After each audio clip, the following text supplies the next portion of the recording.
music he listened to in high school, but this takes me back to high school, Matt. How about you? Yeah, I don't know. You're more of a city guy. Yeah. Steve, I was out in the country. I don't think we listened to a lot of Boys to Men. Okay, that's fair. Or maybe somebody did, but I don't know that I did. Gotcha. Okay, that's fair. That's fair. All right, let's talk some SU Pitt football. And, so much has been made about this losing streak at Pittsburgh. What do you make of it? I know it doesn't apply to this team or this coaching staff. A lot of these players haven't been around. But what do you make of, 10 straight trips to Pittsburgh coming away empty-handed? Well, it's obviously not good, particularly because these programs are closely aligned, and it really should never be that lopsided. That said, Syracuse had a long run of winning against Pitt just prior to that. So that's what's interesting about this one is there's been kind of long streaks between the two, and I guess it's the way it goes and kind of the cycle of, I want to say even out, but we know over the last 2 decades it hasn't been very even. So I don't think it has anything to do with the stadium, really. I don't think there's a whole lot to it. I think Syracuse, a lot of times has been, for whatever reason, has been outgunned in coming here, and it all is kind of a backdrop to this being a different story. At worst, this is a fair fight tonight and 2 good teams, and it might be 2 teams that are very near the top of the conference race when all's said and done. Still a little bit to figure out. And Syracuse is better now than they've been really in any of those other times. Certainly has a better quarterback than they've ever brought here before. So let's see when it plays out, and they'll take their chances tonight, I know. You said 2 good teams, and I think you're right. I mean, certainly, Pittsburgh must be good. They're 6-0, and they're ranked in the top 20.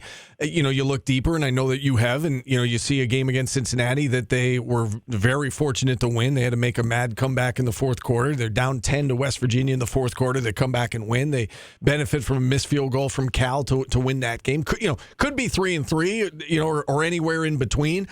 How good do you think this Pitt team is? Yeah, and again, that's why they play the games. I think tonight will tell us more about it.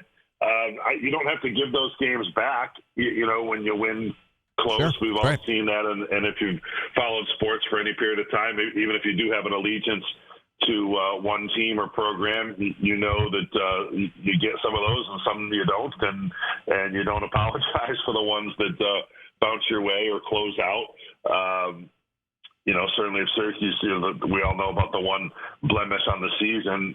Had you won close against Stanford, you'd feel awfully good about it and wouldn't be turning it back. So, Pitt's done the right things when it's come down to it. I think that type of deal, evens out your point differential and all of that. They're not dominating anybody, but they fair and square are undefeated, and I think you bring the test. But we're going to see a game here in the fourth quarter, I think. So then it comes down to the experience for me of closing out those types of games and making sure you do the right things with the clock and maintaining possession, the type of things that you need to do to win a close game. Yeah, special teams are always important in close games, and it seems like, on paper anyway, Pitt's got a major advantage in the special teams with Ben Sauls, and obviously SU's kicking game has been shaky.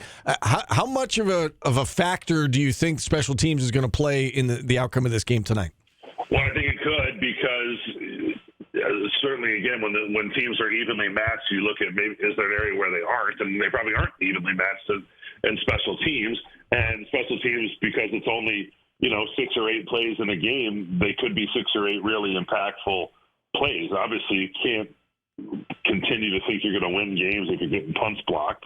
I said before on the show, and I'll say it again, if I'd be really surprised if they have another issue with that before the year is out. So that's not good, obviously. You got to move on from that. I think you got a really good punter for Syracuse and a really good kicker for Pittsburgh. So the individual specialists are strong, and then it becomes a matter of the operations. And I think between special teams and then a turnover, one of those two things is really what's going to make the difference in this game.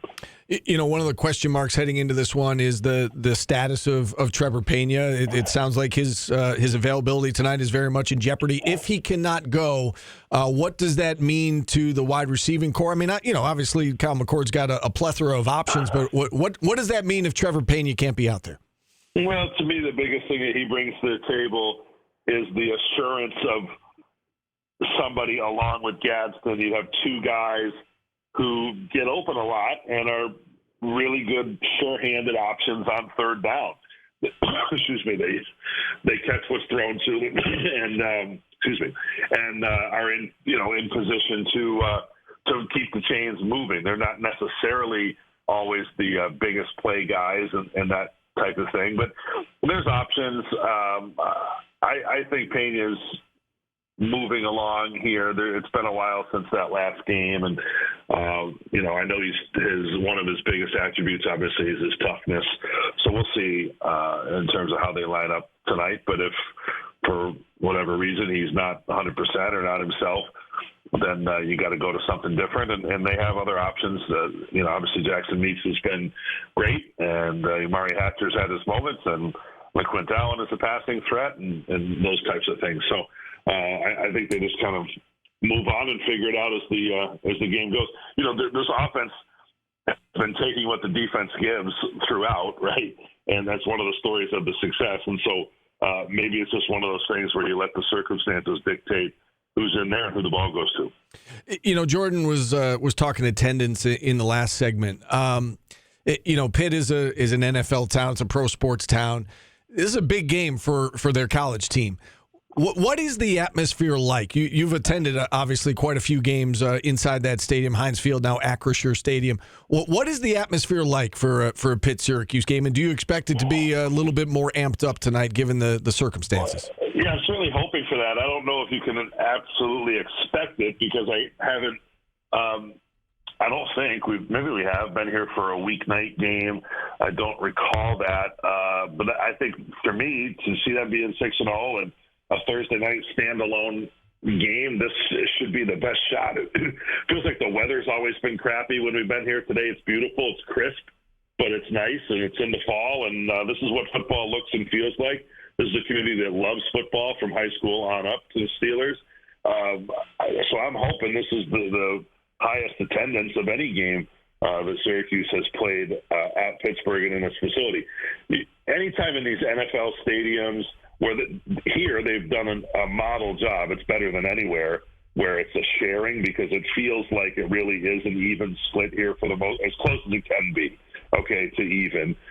Obviously, the Steelers run the place, but Pitt and the Steelers have a very close relationship. They've almost literally split their facilities down the middle and that kind of thing. You just never on game day feel like it's the biggest thing going on in years past.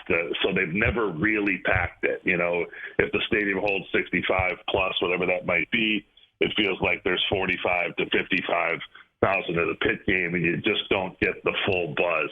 I do hope tonight is closer than it's ever been. We've had a few callers bring up the possibility of an appearance in the ACC Championship game, and I think, to this point, at least for me, I'm kind of like, well, that seems like a stretch.